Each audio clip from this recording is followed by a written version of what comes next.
Welcome to Frequency. I'm Gose. And I'm Jenni Field. Frequency is your go-to for real talk about comms, culture, and employee experience. Beyond the buzzwords and straight to what matters. Now, what matters this week is season 3 of The Summer I Turned Pretty. Have you watched it, Chuck? I have not. It has not made my list. But I did see on Instagram that you were binging it. I did. So I came across the season in January with my friend when we were in Spain, and I didn't realise quite the phenomenon that The Summer I Turned Pretty was, but we decided that we would get a load of Marks and Spencer picky bits, which is quite a thing here in the UK, have a floor picnic in my lounge, which we did, and we watched the entire season on Sunday as two mid-40s women, which we enjoyed immensely. But I can't even ask you if you're Team Conrad or Team Jeremiah because you've not watched it.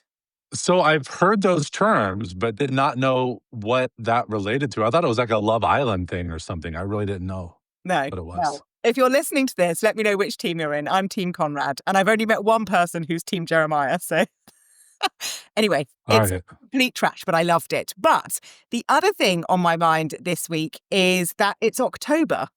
And that feels like the year is whizzing by. But I think both of us have got quite a lot on in October. Before we were recording, Chuck was saying he was sort of, not ready to forget October, but just it's so packed that he kind of can't see past it. So I know I've got a few things going on. We're in Nashville together when this is out on Monday. But what else have you got going on in October? I think you've got loads. Well, let me look over at my board here, Jenni, that I've got everything planned out. So when everyone's listening to this, I'll have completed the First Up Frontline Summit in Philadelphia. That was the first Thursday in October. Then, as you mentioned, we'll be at Unite in Nashville. Then we get back from Nashville. I am doing an event, Who Owns Employee Experience, IC or HR, with Heba Yosef from I Hate It Here. So that'll be a fun conversation. Then the 15th, I've got a webinar with Workshop all around why comms need to be more strategic. And then a bunch of other things after that, but I'm living day to day. So Jenni, what about you? What do you have coming up?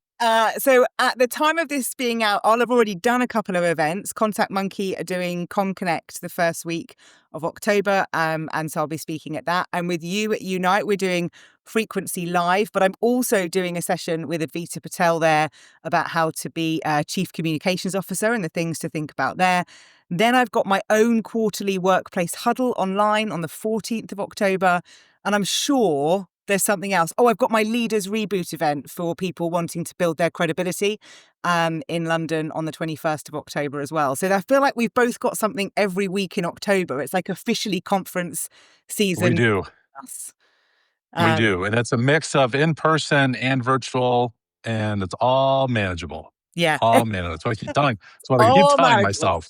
You've got this. All manageable. But what we will do is pop the links to all the stuff that we've mentioned that we're both speaking at in October into the show notes for this episode. So if anybody wants to check anything out, you've got access to everything in there as well. But what are we talking about this week, Chuck? What's on the list? Absolutely. Here's where we're headed today. First, a quick pulse check on the leadership ladder. Fewer people want to be managers, which bends the whole org chart and raises the stakes for how we support the middle.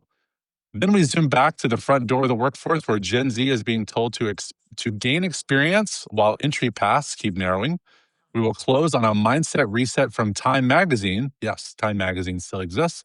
On the overreaction epidemic and how leaders can regulate emotions when pressure is high. Let's start inside the house with this one, Jenni. Story 1 is Axios on how chief comms officers are absorbing more functions and what that means for internal comms, HR, and employee experience. Axios reports a sharp rise in what they're calling CCO plus roles. This is not a live stream of CCOs. This is an addition to the role, where comms leaders are now carrying marketing, HR, ESG, or other corporate affairs responsibilities based on new OCR network data from the Fortune 1000. Since 2019, the CCO plus titles are up roughly 88%, and for the first time outnumber traditional CCO roles. The most common add-ons are marketing first, then HR and ESG, while comms plus DEI combos are fading a bit. OCR also notes 700 plus companies without a CCO or CCO plus at the senior table, raising questions about where comms truly sits in the strategic center or a convenient catch all. And with AI integration landing on many comms desks, they even float a future chief communications and AI officer role. Jenni, is this explanation real power, meaning there's budget, decision rights, clear ownership of employee experience, or is this scope creep that dilutes comms and sets teams up to absorb everyone else's problems without the authority to fix them? So I think it's a bit of scope creep.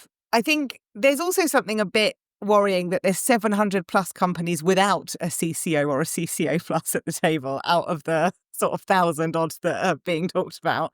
But I think it's a bit of a panic. I think it's where people are trying to save costs and they're trying to bring together different functions that are under that sort of people communications banner and smooshing it together, which has been my word of the week. We're going to smoosh it together into one thing, but it becomes meaningless. It's a bit like when you're responsible for everything, you're responsible for nothing. You know, if you think about like CEOs or managing directors, their responsibility is so broad, not that they're not responsible for anything, but it's so broad that you're not getting any that much depth necessarily in things. This is almost signaling that same. It's like we just want you to go along that surface level, but not get into any sort of depth, which makes me wonder what leaders and what organizations want the CCO role to be of the future. Like, what does that really mean? So I don't think it's real power. I think it's trying to be a catch-all for different functions that people don't quite know what to do with because we're in this state of flux, it seems, with comms, HR, AI, tech. And I think it's a panic smoosh. That's what I'm going to call it, a panic smoosh. I think it's interesting to layer on from our conversation in last week's episode about the potential merger of CHRO and CIO roles. This one feels a little more a bit like the junk drawer mentality where there's some parts of the business that may not quite have a home. So you throw it in the one spot and hope to that person. I wonder if there's a little bit of that, but also a little bit of the security of, well, sure, I'll take that. Yep, I'll take that. Yeah. And then the more you have on, you feel somewhat secure in your role because you have a lot of responsibilities out there. I will say, though, I have yet to hear someone refer to themselves as a CCO plus. I don't So think that it's was going it. to catch on. I don't think. I don't think so either. As we see, though, the CCO part is not really catching on if Yeah. 700 of the 1,000 don't have that role yet. So I think it's a bit of both where I do think there's that scope creep, but I think it's we're accepting that creep. We're taking on things that may not have a natural fit perhaps somewhere else. I think there's two questions you raised there. It's like where is the drive for this coming from? Is it that as a CCO, I'm saying, oh, I can pick that up because I'm trying to find my feet in there, or is it coming from the organization saying, can you pick this up? What came to my mind as you were just talking was when I was internal communications manager at a FTSE 250, I don't think it was a FTSE 250 at the time, but I remember I reported into the HR director, and then all of a sudden they created this sort of business support division that was also the responsibility of the HR director. And it was the audit team, it was health and safety, it was internal comms, and I think there was something else in there. But we were such a weird mishmash of people round a table because it was like, we don't really know where this sits. So we're just going to call it business support. The HR director can pick that up as well. So she became HR and business support director. But we weren't a team because we didn't have any. It was such a strange time. It feels like this is an age-old problem where it doesn't matter whether it's comms, whether it's business support, whatever it is, where you've got functions that you don't quite know what to do with, they just end up going together. But I think it's a great point about where's the driver for the CCO plus role coming from? Yeah. What you described there sounds a little bit like the land of misfit toys Yeah. from from Rudolph.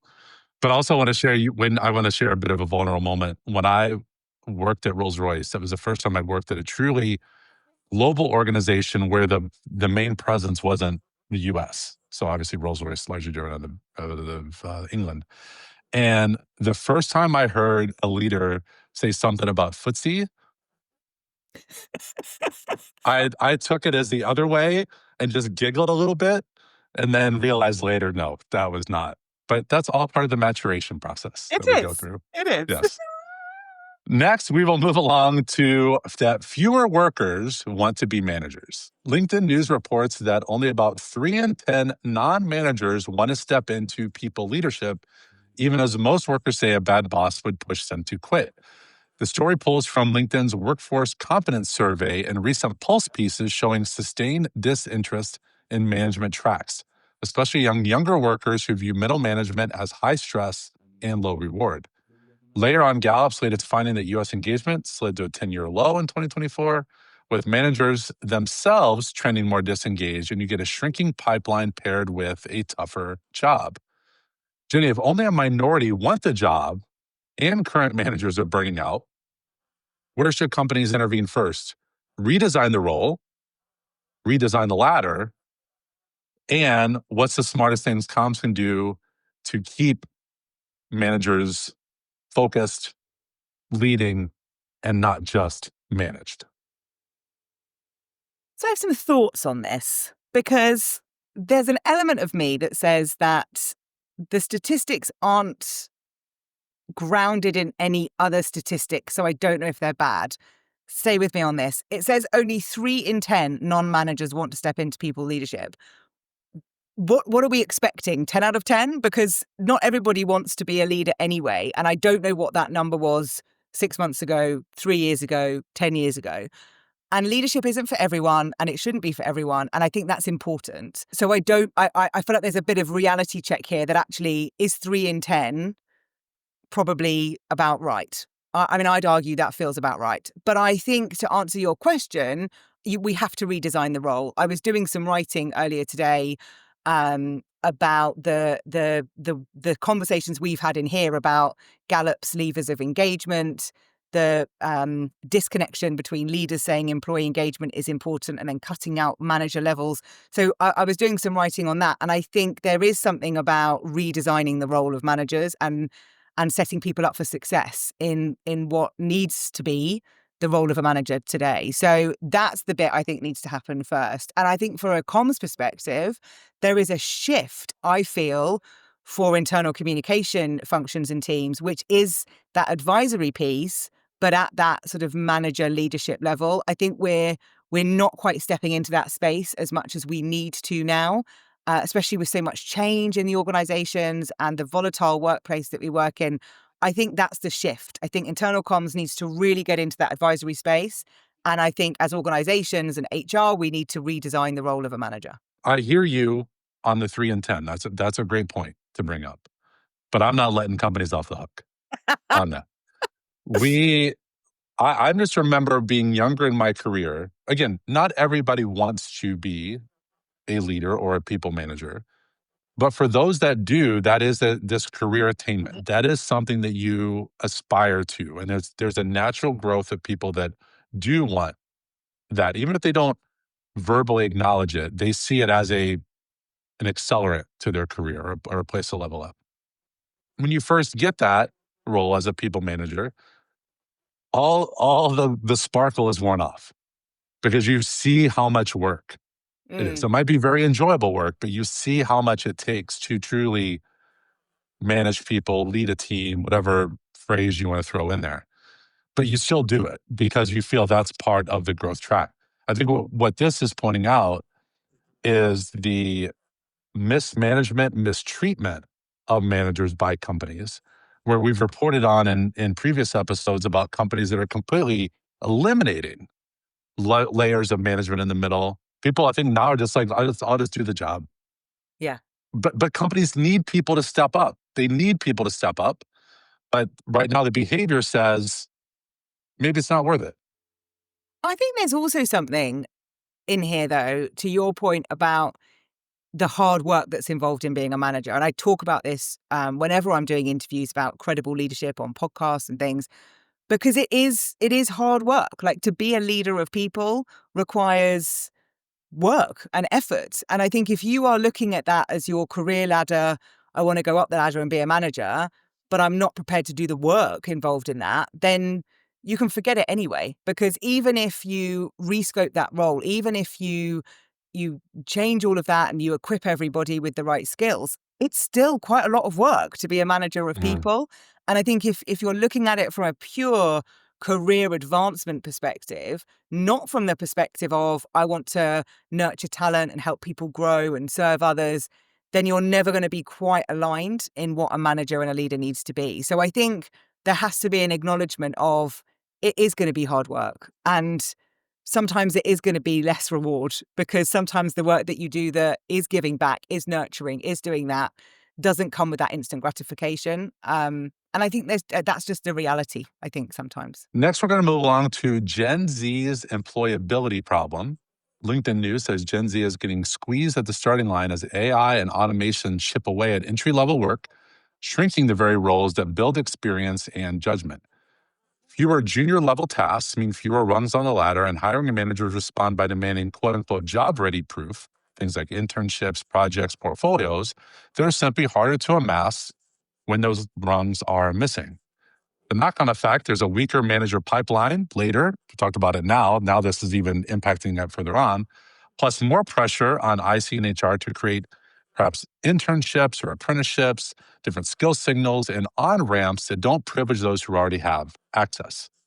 My question for you, Jenny, is if these bottom rungs, those first steps that we all took early in our careers are missing, what's the substitute? What are these new workers going to use? What can we build? Is it rotational programs, internships, apprenticeships, and how should comms make those pathways more visible and trusted across the organization? Or is it even comms' role? This feels like a problem that comes around all the time. And I don't know that it's solely linked to AI and technology, but there's been talk about those kind of junior first roles disappearing for decades. I remember having conversations about this when I was a bit more involved with the Chartered Institute of PR, and kind of what we can do to salvage that, because the jobs that you do at the beginning do shift and change. My first job involved me faxing press releases to journalists. It also involved me cutting out clippings from newspapers, sticking them on a bit of paper, measuring them with a ruler about how big the articles were, and writing that into a table and putting that into a folder. Like, that was part of how we measured media content. That job does not exist today. None of those do. But that doesn't mean that the role of a communications assistant doesn't exist today. It's just that the tasks are different. And so I think there's something about this messiness within AI of what is it that's really shrinking? What is it that's really going away? And how do we find a way to navigate that? Because there's still communications assistant roles. There's still those junior level roles. It's just that the work, I think, is different. I do think there is more of a need for things like apprenticeships, internships. I think there is more of a need for that. I think that should always be paid. But I think there is more of a need for experience for people to help them get into the corporate job world, however they want to do that. I don't think that exists enough. I think it goes from sort of university into work, or college and into work. I don't think we've developed those systems in society to do that, no matter how much we've probably tried over the years. And I'm not sure where comms sits in this. I think I'm looking at it from a comms industry and my career. I think if we're looking at what's the role for comms in terms of those pathways, making that visible, that's all a bit of employee experience for me, and where that sits within employee life cycle and all that sort of stuff. It's a bit of that age-old debate of you need experience to get a job, you need a job to get Yeah. experience. And that's always been a challenge. I mean, your stories of faxing things and trimming things. I remember when I first went for jobs, I carried around an actual portfolio of clippings and articles that I wrote because that's what you had to do Yeah. then. But it made me think about that. The opportunities for people to gain a variety of experiences now is so much easier than it would have been 5 years ago, 10 years ago, 20 years ago. And I wonder if this is a little bit of the AI. I was talking to Ann Mellinger, who runs Bink, an agency, and we were talking, is it hype or is it hope? Mm. And I think there's a little bit of that with AI that delivers on both. In fact, Ann and I are going to be doing an event together around that theme of what's the hype and where's the hope? And I think there's a little bit, it's easy to blame AI or technology with this not being available, but I also think it's worth acknowledging the fear or the concern out there that if you are a company that does want to hire younger individuals and have a growth pattern, a natural place for them to flow, you have to develop entry level roles. If Yeah. nobody has entry level roles, then all that does is shift the timeline up to a higher rung. Then how are people going to get to that point? And to your point, there you made me think about a recent podcast interview, which is Mel Robbins interviewing Emma Greed. I'll put a link in the show notes to it.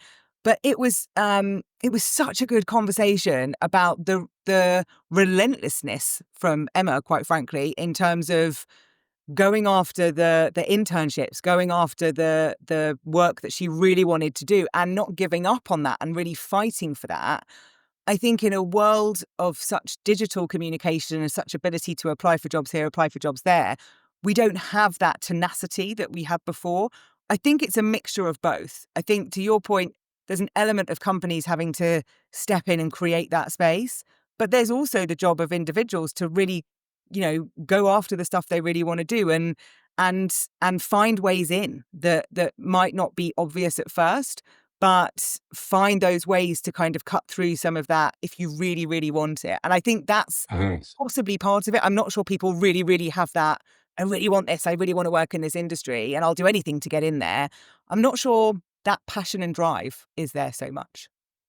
Yeah, I think it'd be a really interesting discussion to have with people, both the difference, maybe perhaps what's happening on your side of the world versus mine around internships, Mm, where depending on the profession or education, internships are viewed as we're bringing you in as this intern to develop you because the idea is that we want you to be a full-time yeah, employee, but this is the track.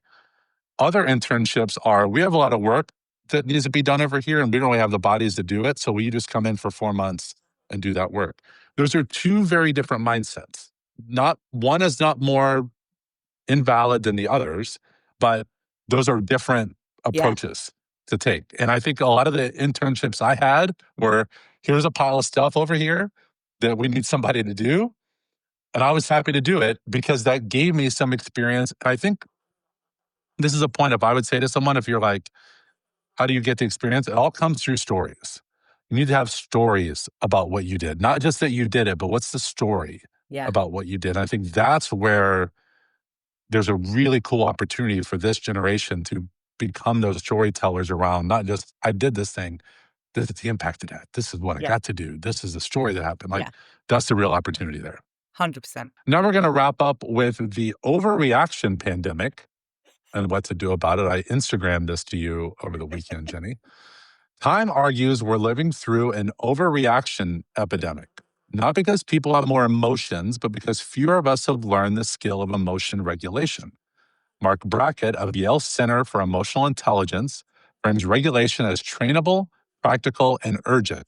The difference between reacting and responding when news breaks, and when feedback stings, or when a rumor sprints through Slack. He outlines simple moves leaders can teach and model, naming reactions precisely, buying time, things like breathing and pausing, reframing triggers, and setting norms that separate feelings from facts so decisions don't get hijacked. The kicker here is this isn't soft stuff. Yale's recent work positions regulation as a linchpin for mental health, judgment, and performance, exactly where managers are wobbling at times and comms gets pulled in as a first responder. Jenny, what have you seen people overreact on? And if we accept that don't overreact is not really good advice here, but regulation is a teachable skill, what would you put in like a one-page overreaction playbook for leaders? We should create the overreaction playbook. So there's lots of things here for me. So when you said, what have you seen people overreact on? It made me think of a time where we changed our email platform from Outlook to IBM Mail. I don't want to get into why we did that or how that came about. but that was what we were doing. And there was huge amounts of tears and upset from different teams, and all of that was coming from a place of frustration, but it was very clear there was a lot of anger, resentment, and emotion about an email platform. Which, as someone who doesn't get overly emotional about things, I was like, we just have to find a way through this. But I think there is something about this. I think is such an important topic, and it's made me think of the book Atlas of the Heart by Dr. Brene Brown, which is all about emotions and how we haven't learned to name them and what they really mean. It's a fantastic book if this is something people are interested in. But this is also linked to resilience. So when I used to do some work around resilience and we did workshops about mental resilience in the workplace, one of the things that happens on there is catastrophizing, which is this. It's this sort of overreaction of staff. It's catastrophizing it. And so I think there's a huge amount to think about in terms of that pause, taking a breath, thinking about it, naming it. There's a huge amount to be taught around this, and you can absolutely learn this. I've learned how to do it. I'm sure you have. Well, I'm not sure whether you have, but there definitely is lots of opportunities to do it. But I think the thing I would put in the one-page overreaction playbook for leaders is that it's not personal. And I think if you can remember that from an emotion regulation perspective, it helps you just take stock of actually what needs to happen. That's kind of the first thing I always say to leaders when things feel like everyone's attacking them. First off, I love that Yale has a Center for Emotional Intelligence. That is absolutely fantastic. When I saw this come across my Instagram feed, and then I sent you we put the article link in the show notes, I immediately thought of something that happened here in the US in the last quarter, which is the Cracker Barrel logo change, which I can't even believe people cared. And I don't even know if you know what I'm talking about, Jenny, but Cracker Barrel is a chain of restaurants Okay. here in the US. Big fan of them, like Southern cooking, biscuits and gravy, all kinds of good stuff. When you're in Nashville, you'll see signs for them probably all over. Okay. Jenny, they had the nerve to change their logo and modernize their logo Okay. and get rid of Uncle Herschel, which is this old guy by a barrel sitting in the logo, and people lost their minds about it. That is this article. Like the gross, wild overreaction. Then all of a sudden the logo change became woke. Oh, okay. And I'm like, one, none of you even go to this restaurant. None of you even go there. Like I don't know that you could drive to one without putting in the Google Maps. If I was going to overreact to something at Cracker Barrel, it'd be if they got rid of their hash brown casserole or if they got rid of their biscuits and gravy. That's worth reacting and perhaps overreacting to. But there's almost like this bullying mentality, I think, that comes into overreaction that people just like to pile on. And that becomes the thing to do. And that was what I kept commenting. Anybody that posted on LinkedIn that I saw about the Cracker Barrel logo is I'm like, nobody actually cares. They just think that they should care. So therefore, they're piling on. They actually don't care that Cracker Barrel. Companies change their logos all the time. The worst thing Cracker Barrel did was change it back. Did They didn't they? stick. They didn't stick with it. So then the overreaction epidemic wins. So people are like, well, let's overreact to the next thing Yeah. because we'll get what we want. The thing I don't like about this is that now everything's a pandemic or everything's an epidemic. Like we're kind of hung on those terms all the time. But I just wish people would be like, to your point, it's not personal. Yeah. They didn't change that logo. It's not about you. It's Yeah. actually not about you at all. They just wanted to change their logo. Maybe they're tired of it. And they wanted to get rid of Uncle Herschel in the barrel and they wanted something somewhat modern. Like, man, I wonder why that's what stuck to me. I wonder why they gave in to these. I'd be really interested to know, because I always feel like once you've done that, how do they ever change it now? Because it's You're like giving, stuck. you can't negotiate with this. And I think you've got to. I was having this conversation with a leader just this week about how we communicate something so that we're being open and transparent, but we're doing it in a way that doesn't allow people to feel like, oh, well, I was right all along and I was right to overreact and I was right to do this, because, causation and effect don't always go hand in hand. But I think I'd be really interested to know why they backtracked on it, because they will never change it now. Like Well, I think you could look to the stock market performance. The stock took a hit because all of a sudden, the worst thing that can happen to a company is getting mentioned in the news, because then the stock takes a hit. So then you probably get the board all riled up. And they're going after this poor CEO who just was like, oh, we changed the logo. I didn't know we were changing the logo. Like, that's cool. Like, whatever. But then people freak out about it. And it just seemed like one of those, such an unnecessary thing to have happen over, hey guys, we're updating our logo. Yeah. Yeah. All good. We don't need the old version anymore. We want to modernize it. And people are like bringing out pitchforks, and I don't understand it. Jenny, that wraps up our stories for this week. What is your freak out? So my freak out this week is a personal one for me, because I was training for parkrun. So I know parkrun isn't as big in the US as I think it is in the UK and some other parts of the world, but parkrun is a free event every Saturday at 9 a.m. where you can go and run 5K. You can walk it, you can take your dog, you can do it with your kids. It's a really nice community thing. And I have been training and learning how to run, because I feel like I Mhm. should be able to. And at the weekend, I was doing my timed run after doing some training, and I was aiming to do my park run in about 35 minutes. And I did it in 33 minutes, 53 seconds, which is better than any time I've run a park run, even going back to when I was in my early 30s. So I'm just very pleased at myself, and was, freaking out about the fact that I absolutely smashed the time I was aiming for. So I'm having a little moment to freak out about that. You should absolutely. That is a great thing to celebrate. Congratulations Thank on you. that. So my freak out is a bit of a follow on from my freak out from last week about how we should be supporting our friends out there and all the things that they're doing. And it's like the Instagram was listening to all the conversations, because this post popped up, and we'll add this to the show notes as well. And it was a very simple thing that I'm now going to model in my life. And the phrase is simple. I don't think this person came up, but it's like, Instagram account is good girl with bad thoughts. Take that from Okay. take that from what you want.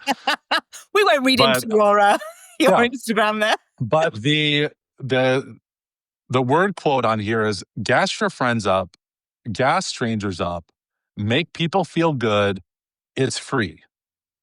It's free. It's so easy to make people feel good. There's so much in this world right now is how awful it is, which it is. Mm. There's a lot of really horrible things going on, but there's also some people really doing their best, doing a lot of good things too. So gas them up. Make them feel good about it, about what they're doing. And you'll be amazed at what that pays off in the long run. So yeah, gas your friends up, gas strangers up, make people feel good, completely free I out love there. that. And it's reminded me of how, if I see someone wearing an outfit or something that I think is really nice or it looks great, I'll always stop and say, your dress looks great, your shirt looks great, whatever it is, because it's free. And I think a little bit of joy, pay it forward, goes a long way. Yep, absolutely. I think that's a good part of it. I do think that's a little bit of a difference though in the male-female dynamic. Is there were times where I might have seen, let's say, a woman wearing a dress or a pair of boots or something. You want to compliment it, but you don't want to come off sounding like a creep, It's a fine right? line. Very fine line. So I just wouldn't say it Yeah. because it's a very fine line, except somebody gave me really great advice. And this is good advice for anyone who wants to compliment someone that you're worried about that crossing a line, is to say like, oh my gosh, my wife would love those boots. Nice. My wife would love that dress. My wife would love that coat. Then you're like, you're creating that distance of saying like, I see what you have that is nice, but I'm creating a little gap Yeah. there for us Nice. all to I feel like that. feel safe. Yeah.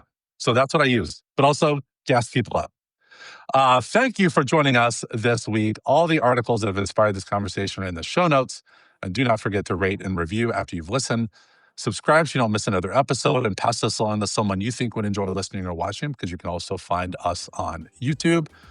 Thank you to my friend Poet Ali for contributing music to the show. We will be back next week with more news, insights, and opinions about everything comms and leadership in workplaces today. Keep tuning in and turning up.